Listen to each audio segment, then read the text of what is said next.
ঘরে যখন মা এই শাকটা রান্না করতো, বাবা রে, 3-4 ভাই বোনের আমাদের কি খাবো না খাবো না, এটা আবার শাক, এটা আবার কেউ খায়, মানে এরকম ভাব দেখাতাম। মানে এই শাকটা খেতে সব থেকে মানে খারাপ লাগতো ঘরে। তারপর যখন ঘর তো ছাড়ি সবাই বিয়ে হয়ে গেছে, এখন আবার মায়ের হাতের জিনিসগুলোই খুঁজে খুঁজে বেড়াই, যেগুলো কবে পাবো। এই শাকটা আমি আজ বিয়ে হয়েছে যতদিন, 6 বছর 6.5 বছর খাতে পাইনি এতদিন। আজকে আমাকে আন্টি দিয়েছে এতগুলো শাক।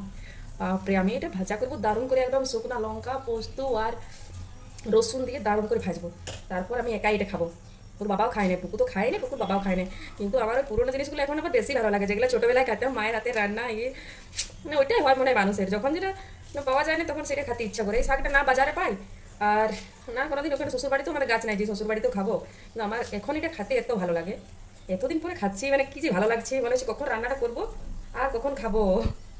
বাবা যায়, অনেকটাই হবে, অনেকটা। এটা আমি একাই খাবো আজ, কি মজা। ইয়ে, মা এখন ভিডিওটা দেখলে বলে, বাবা আগে তো তোরা খাতিস না, শাক পাতা দেখলে বলতে শাক খাবো না, শাক খাবো না, আর এখন সেই সব শাক আবার খুঁজে খুঁজে খাচ্ছিস, কি দিনকাল পড়লো বাবা।